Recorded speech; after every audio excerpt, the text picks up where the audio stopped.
الحمد لله والصلاة والسلام على رسول الله والألمين وجهتنا. السلام عليكم ورحمة الله وبركاته. ما أنت وحان ربا إن بسو أما سلسلة قصب بالله اللي يراهدو وانو كسقطو دنيرتا إي مسلمين تميرو البئي جوغان أنه كعمل فينا حديث النبي صلى الله عليه وسلم ودهاي لا يؤمن أحدكم حتى يحب لأخيه ما يحب لنفسه. قفكين إيمان أبأه لغمهل إلا وأجعل هذا ولالكيس وحو نفتي سوجعله waxaan nafteeda jeclahay ayaan walaalayaal idinla jeclahay. waxaan jeclahay nasaaixdan oo soddonka ah inaan idinla wadaago. qof walba oo fiirsadana waxaan ka rajaynayaa inuu soo gudbiyo saan ugu wada camal falno. nasiixo kasta aan sheegno xadiid ayaa kor saaran, laakiin saan waqtiga aga faa'iidaysano waxyaala qaarkood kelmada kaliya aan ka sheegaynaa. tan koobaad waxaan rabaa inaan qof walba muslim meel walba aad joogtid dhalinyarta u badnaato xaafid cala alwuduu. weysada markasta ilaali. weysada waa dembi dhaaf, waa calaamada qofka muslimka lagu garto waaye. salaada markastana adoo diyaar ayay kuu soo gelaysa. tan labaad xaafid cala salaa, salaada waqtigeeda ku tuko. meesha lasoo jooga soo jira mataqaanid salaadaha waxaa loo baahan qofka on time inuu ku tukado ayaa loo baahan yahay. salaadaha in la wada ilaali waa waajib. salaada cishe iyo salaada subaxna jamaaca ku ilaali. rasuulku wuxuu noo sheegay labadaas salaad waa labada salaa ugu adag munaafiqiinta. lidaa qof kastoo muslim raba inuu calaamadaas ka baxo labadaas salaad si ziyaadaha usii ilaaliyo.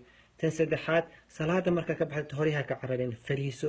adkaar waxaa jirta mashruuca oo la aqristo 33 mar subxaan allah, 33 allahu alxamdulilah, 33 allahu akbar.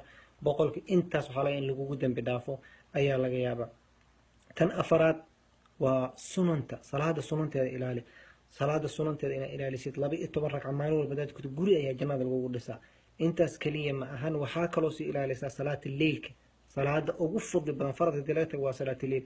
salaatu witran waa allah subxaanahu watacaala salaada ugu jecel yahay waaye. tan sharaad badi salliga nebiga sala allahu calayhi wasalam. badi nebiga sala allahu calayhi wasalam ku salli, bidaat maalinta habeenka jimcada ii soo gelayso iyo maalinta jimcada ku dadaal inaad badisid. tan lixaad akthir min asadaqaat, sadaqada badi. sadaqada waxyaalo badan ay u fiican tahay, ilaahay caradiisa ay kaa qaboojinaysaa, janno ayaa lagu galaa. sadaqada sir bal waxaa laga yaabaa maalinta aakhira carshiga ilaahay inaad harsatid ayaa laga yaabaa. tan oo toddobaad akthir min tilaawati alqur'aan, qur'aanka aqristiisa badi. qur'aankiina aqrisid ku dadaal, qur'aankiina xifdisid ku dadaal. haddaadan xifdin karin labadan suuro oo xifdi, baqara aali cimraan xifdi. aakhira qur'aanku wuxuu imaana wuu kuu shafeeco qaadaa.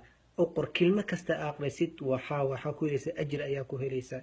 rasuulku wuxuu yidhi alif laam miim, alifna waa xarf, laamna waa xarf, miimna waa alif laam miim keliya haddaad tiraa 30 ayaa ku helaysaa. qur-aanka aqriskiisa ku dadaal. tan sideedaad 3 maalmood bil walba ka soon. 3 maalmood keliya bil walba ka soon waxaa la mid tahay adigoo sanadka dhan soontay ayaa la mid tahay. tan sagaalaad ixras calaa adaa alcumra, cumro inaad soo cumraysatid ku dadaal. cimrada rasuul sal ly slam wuxuu noo sheegay cumra ilaa cumra waa dembi dhaaf. bal rasuulku xadiid kale wuxuu noogu sheegay cumrada iyo xajka layska dabagegeynaya laba wax ayay tirtiraysaa.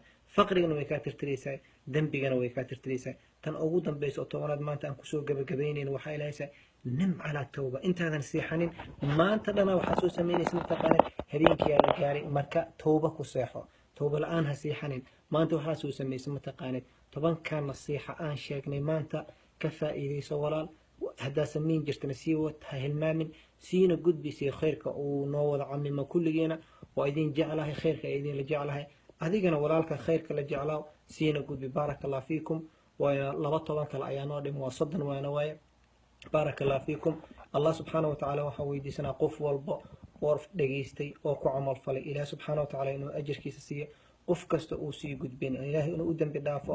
hal waxna xasuuso, rasuulku wuxuu yidhi addaalu cala qofka haddaa khayr walaalkaa la qayb geshid waxaa la mid tahay asoo ajarkuu sameeyey ayaa helay.